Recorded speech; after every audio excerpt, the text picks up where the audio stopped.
Hello there.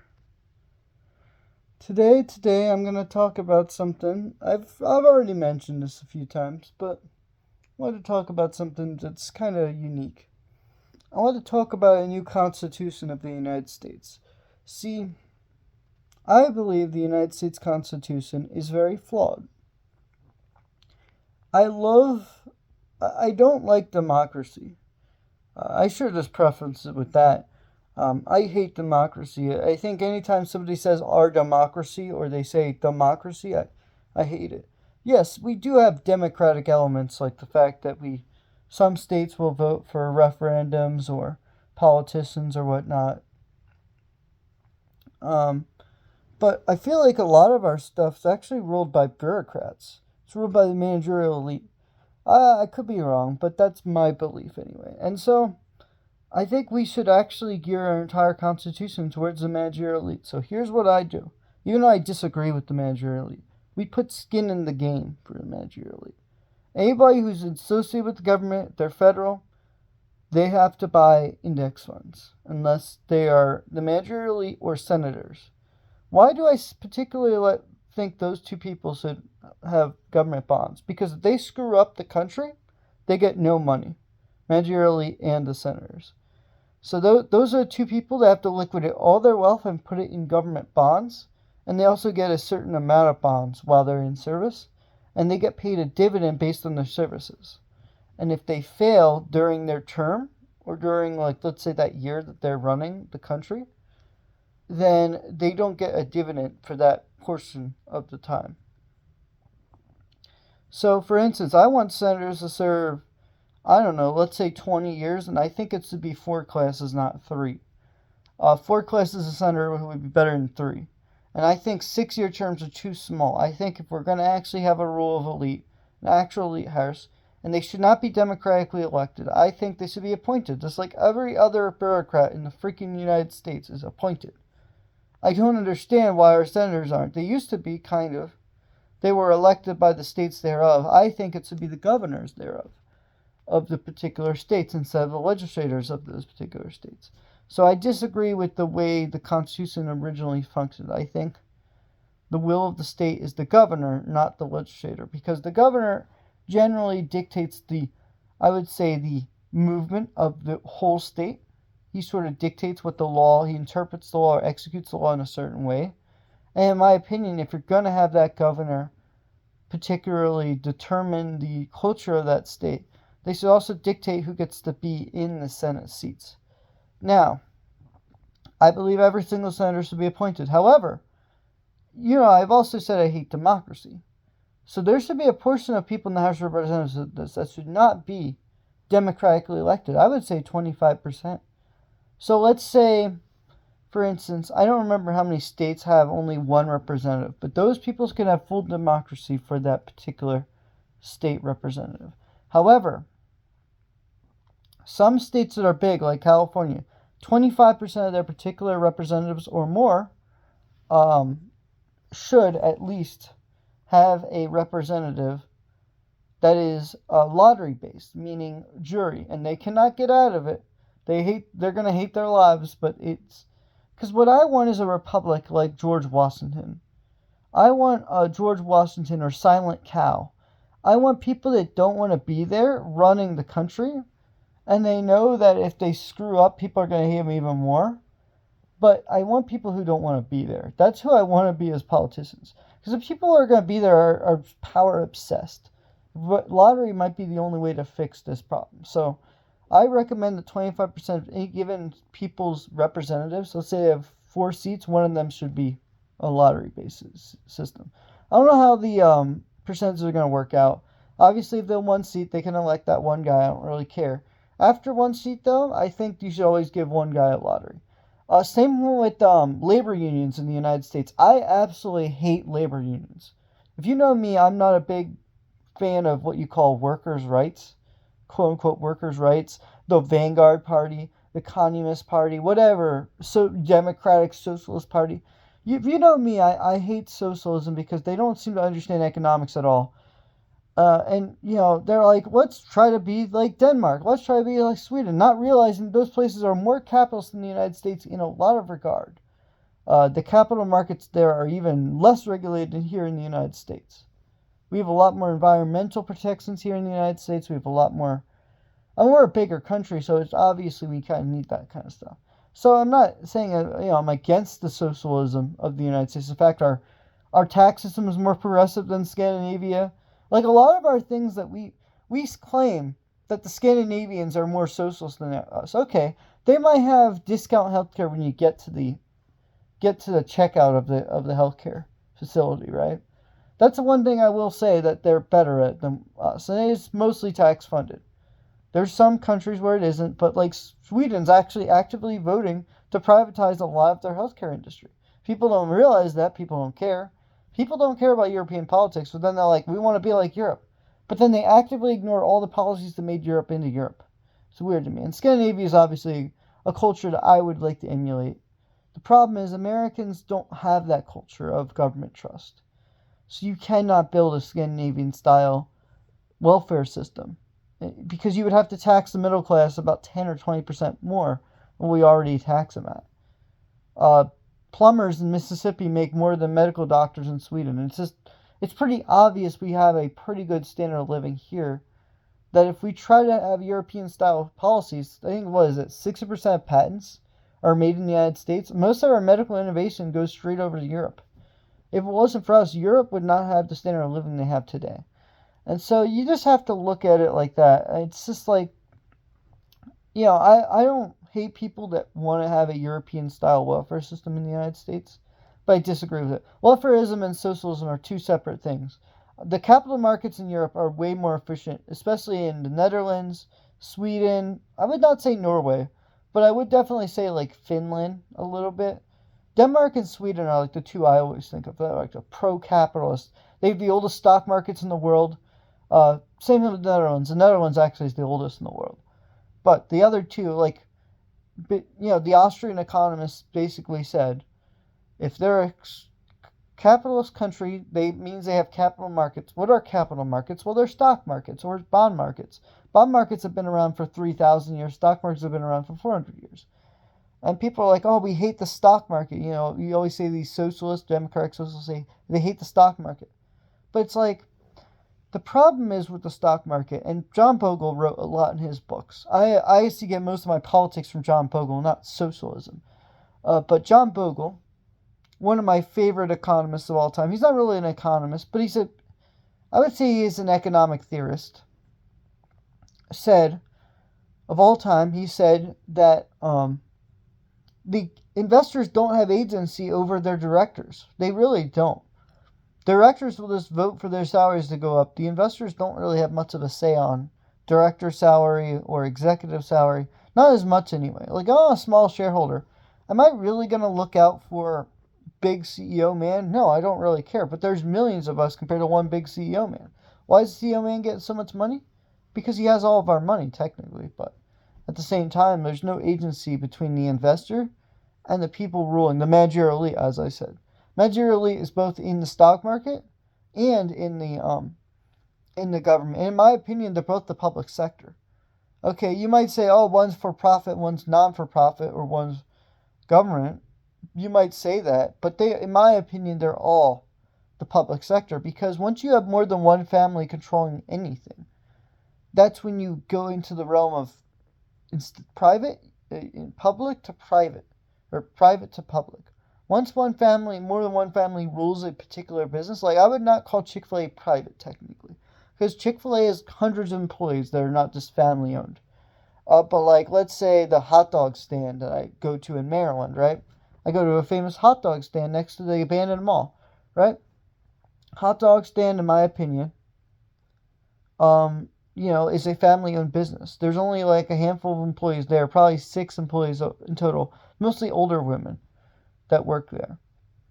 And so because I know this stuff, because I know that they're private, I know it's one family, they're a very wealthy business family in Maryland that owns the hot dog stand. They don't work there often.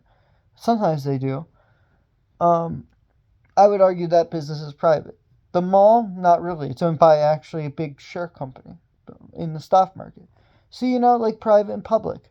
And these socialists, we want to make things public, but things are already for public. Most of our services we use today, Amazon, that's a public company. That's publicly traded. Anyone can make a profit off of Amazon stock right now if you wanted to. Just everything is public. Oh, you might say, it's unfair because Jeff Bezos owns 9% Amazon. Okay, well, he gave away 91%. What do you want him to do? For him not to be a billionaire? Give away 99.9% of his company? Like, what's the actual point you're trying to make? And then if you add all the value in the marketplace that he's added, he technically only kept 5% compared to all the marketplace and the value he's kept. So if you think about, billionaires really do make a lot of wealth in terms of the amount of their ideals can lead up to billions and billions of dollars. Now, people would argue, do we really want that? I don't know. That's an interesting question to ask socialists. Socialists absolutely hate billionaires. And yes, I do agree with socialism socialists when they say, why do the corporations get bailed out, not individual poor people? I disagree with both people getting bailed out. Obviously, I would agree more poor people getting bailed out a little bit more. But I still don't want them getting bailed out. Think about the student loan crisis, right? What is it, $1.8 trillion in student loans? Well, those are not little highway robbers. I'm sorry. You borrowed $30,000 per degree. You're not little highway robbers. You're big highway robbers. It's a whole different thing, right? I mean, obviously, I've spent 4 years not going to college because I was afraid of debt. So now I borrow, but whatever. And so, people really need to think. Obviously, I just explained to you. Oh, yeah. So I'm not a big fan of labor unions. Why did I go off on a tangent again? I always do that. I'm not a big fan of labor unions. What I think is, if you're a government labor union, you should be based on lottery. You have a 4-year term to run things, and then you're out. 4-year term, you're out. Lottery-based system. In fact, it could be rotating. I would say every 2 years have 2 different lotteries. There's no democracy in government when it comes to labor unions. I'm sorry, I hate teacher unions so much. It's a popularity contest. I'm so much better than everyone, vote for me. No, I don't want the person with the strongest mouth muscles to be the labor union person. I'm sorry. I don't care. I would rather have a shy guy like freaking Harris Truman wasn't that shy, but Silent Cow or freaking George Washington. George Washington wasn't shy, but you get the point. Somebody who doesn't want to be there to actually run things. Think about it. This guy's gonna be like, well, I just want to freaking run this committee and I'm done. There's no incentive to do things long term. Now, why do I recommend the Senate be 20-year terms? House of Representatives, 2 years for democratically elected people, and then 4 years for lottery-based people. Same thing with labor unions. Same thing with HOAs. If we're going to have HOAs in the United States, which I absolutely hate HOAs because you've centralized all the apartments into one centralized committee, at least make it lottery-based. I hate democracy. If you can't tell, I think democracy doesn't represent the average person because it just represents the popular person. The popular person, in my opinion, is not somebody who represents me. I am not represented by my representative. The lady who runs the district, she's a dumbass. Why do I care about this lady? I know she's I think it's the Democrat Party. I don't care what party she's in. I heard her ideals. I don't really like half her ideals. I think she's dumb. I don't think she spent as much time working at a dirty warehouse as I have. She does not represent my interests at all. Okay, she might claim to, but she doesn't. There's no way. There's no way she got elected by, 700,000 people in the district. There's no way that she represents those 700,000 people that much, in my opinion. So that's why I do advocate for some lottery-based system. So obviously the districts are going to have to be cut up. Now also, I don't like the amount of people that are in the House of Representatives. What we should do is the cube rule in the House of Representatives, meaning instead of, the 435 representatives we have right now, we'll have 702, I think. And that will be better, and again, 25% of them hopefully will be lottery-based. I don't know how the algorithm's going to work there, but we'll figure it out. Senators, they'll have 4 senators per every 5 years get appointed by governor. I guess there'll be one governor that will be skipped, so they won't be able to appoint a senator, but it doesn't matter. Then the states will obviously make their own rules on who can become governor or whatnot. Like there's some that have term limits. I think my state has term limits on governor, but I don't remember. I don't really care. I know most states do. Some states don't even have a lieutenant governor, which is kind of crazy to me, but whatever. My brother didn't even know what a lieutenant governor was until I told him. Like, it's just the vice president of the particular state. Like, oh.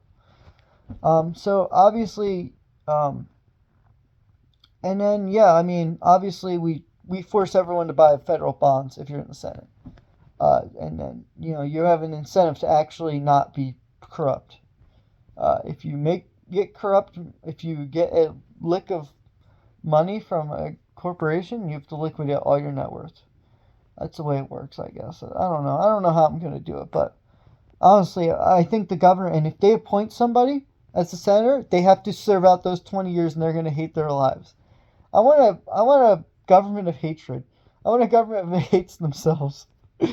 Everybody else will have to buy index funds. Like if you're a what is it? A particular lottery-based person or elected person in the House of Representatives, index funds are fine. President? No, I think federal bonds will be good enough. Federal restricted bonds. I also think CEOs in our country, they do get paid too much money. Now, how do we fix this? A lot of socialists have advocated for, and again, I get my ideas from the socialists because I listen to a lot of them. I absolutely don't like Richard Wolff. I don't like, Zoran Madani. I don't like these socialist people. But I do agree with some of their ideals. They said cap pay at one employee like 40 times. Okay, that kind of makes sense. But I also disagree with compensation plan. I actually do like the idea of them getting paid by stock because they actually represent the interest of the shareholders. Right now, the CEOs feel like they don't represent the interest of the shareholders. They only represent themselves. There's an elite club above the shareholders. So in order to fix that, we have restricted stock units. You have to serve 6 years as a CEO to get 10 years worth of stock. And then every year you are serving as CEO, you get paid that dividend of the restricted stock units. I don't want things to be done in salary. I want things to be done based on dividends on the restricted stock units. This is a very fascinating ideology. It's very algorithmic, but I don't know how you would do it. But I want the marketplace to determine the price of a CEO's salary. Right now, it just seems like the elites seem to do it themselves. There might be some free market economics to it, but I don't really know how exactly the compensation works. But there's a compensation manager that talks to the CEO, says, how much do you want in pay? And they get paid to talk about the salary of the CEO, and then there's no incentive to decrease the pay of the CEO for both the CEO, the manager, and the CEO, the pay manager and the CEO. So there's always just going to go up in price. Even when the company is failing, there's very little incentive that the CEO would cut their pay. And what the Keynesians say wages are sticky, quote unquote. Well, I disagree that they should be. In my opinion, wages should go up and down. I don't think wages should always go up. In my opinion, I would rather have my wages cut than losing my job. So I disagree with the Keynesians entirely on sticky wage theory. But that's my opinion. I think we should not run our economy Keynesian style anymore. I think the Keynesians pretty much failed in the 1970s. They pretty much proved their point that they failed. But for some reason, they still run things. So I disagree with them on a lot of issues. We should get rid of the Federal Reserve System buying treasury bonds. I disagree with that. Congress should be fully responsible for paying back those treasury bonds if that's what they want to do. Although if they increase their spending based on 120% of GDP, the Warren Buffett rule, every single person who is at least in the House of Representatives should never run again. And you should lose your bonds if you're a senator, at least for that particular year. You should not get a dividend. I want a skin in the game government. That's what I want. And I know that nobody talks about these ideals. This is weird that I can do elite theory with lottery theory with democratic theory. I want to keep the electoral college. I think it's fine. It's has the rule of elites mixed with democracy. I think it's perfect. Actually, I would actually be open with the ideal that some of the people who are electors are not democratically elected. I would be okay with lottery-based direct electors in our electoral college for president. I would be fine with that. People don't think about the Electoral College, but that's what I think about. Like my brain, the way I want to restructure the United States Constitution. Same thing with the Supreme Court. I want it to be a British style Supreme Court. I do not like the American style Supreme Court where we have the Senate confirm the president's choice. No. I also want there to be a prime minister, so I want it to be a diarchy, rule of two. I want the president and the prime minister to rule the country, not just the president. I want the prime minister to be part of the House of Representatives. I think that would be beautiful and wonderful. I think France, well, it has not really proven to be the most effective system because France is collapsing. They're going to become the sixth Republic of France very, very soon. I think that the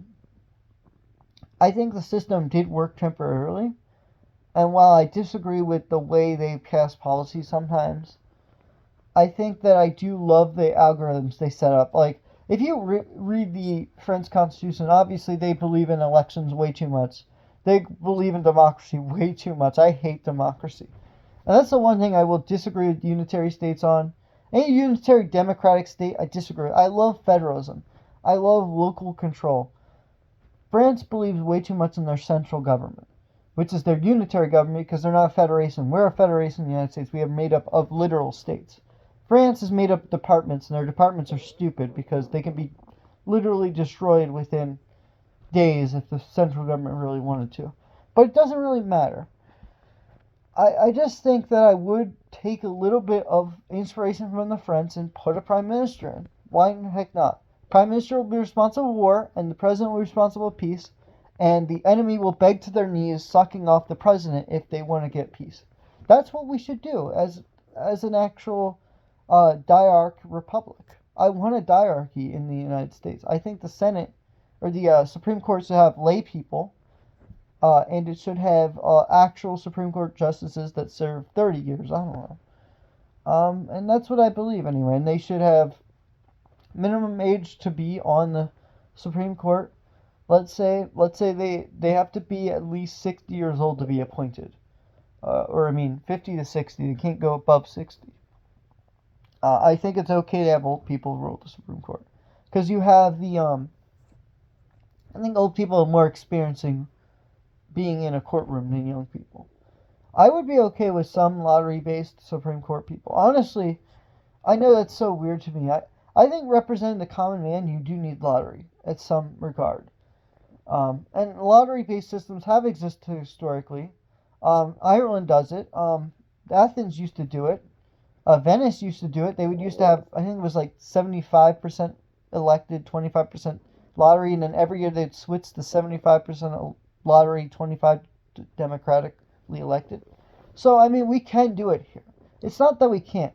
And so, and while my movement's not popular, and while people think it's unfair that it's lottery and it's random, it's way better than some billionaire picking out all the money for a particular election. It's way more fair than, there's no way you can totally, maybe you can cheat a lottery, but I have no idea if you could. Obviously, there's still an issue of, well, is this lottery-based person going to get any money from billionaires? I don't know. I'm actually okay with billionaires spending money on politicians, but I do think it becomes an issue when those same politicians have stock in that particular company, which is why I would completely ban stock trades. But then also the question is, okay, at what point do we stop stock trading? Like, it should be based on the spouse? I do think we should base on spouse should also not have stock trade. So we base it on the kids of the particular politician. So we base it on their friends who also get information from their particular politician friend. Like, where do we stop stock trading? From Congress to the public. That's the issue. And that's why Congress has never actually banned stocks, because what point do we say, where do we stop the stock trading? That's the problem I have. And there's a lot of people, like there's this guy called Stocking the Capital. He's a big believer in, I absolutely hate him when he says this, but he's a big believer in nonprofits. So there's this one called there's one nonprofit called the National Education Association, where it's all just teachers in a big teachers union. It's the national teachers union for the whole country. And the head honcho is like a very corrupt teacher, used to be, and now is the CEO of this nonprofit teacher union. Very, very corrupt, very, very inept, very, very rule of elites, rule of academics, like I've said. I absolutely hate academics. I think they're very, very corrupt. They're not very open-minded. I think that sometimes they're very closed-minded, in fact. I think that if you look at the average degree holder, let's say in the English department, right? The average person in the English department, in my college anyway, I would say 90% of them are Democrat. Right? That's not diverse, in my opinion, in terms of like voting patterns, you know? It's not very diverse. I want more diversity in our English departments. So in my opinion, we need lottery. I'm sorry. And even lottery, I mean, you're not going to fix the percentage statistic on the voting patterns, but at least you'll have more diversity, in my opinion. You can at least have somebody else that semi-represents. Again, every single federal labor union, whether it be state or federal, if it's tax funded, it should be lottery. I'm sorry. I hate democracy. I hate democracy too much. And so if I was going to restructure the entire United States, I would base it on fear of democracy, a fear of elections. I would base it on fear. Not fear in terms of let's put the guillotine out. I know that France was famous for their rule of fear back in the day. I'm actually kind of okay with it, but I also disagree with it somewhat because it leads to too much, too much structural problems. Let's say long-term structural problems. You need long-term structure. And that's my rule of elite theory on the Senate side. And president, he could serve 2 terms, 4-year terms. I don't really care. That's what makes the United States unique. We're one of the few countries that have 4-year terms. Most countries have 7-year terms, 6-year terms. I know Mexico's 6-year terms. Canada's unlimited. Their freaking prime minister serves unlimited pretty much. They can serve unlimited, theoretically. If they're too old, they will be voted out. It's pretty obvious based on that. The governor general only serves 5 years, I know, in Canada. So I guess the governor general is their president in Canada. I don't really know who the president of Canada is because they don't really have one. They got a king. So basically, most republics have presidents except for the UAE. Why do I talk about this random stuff?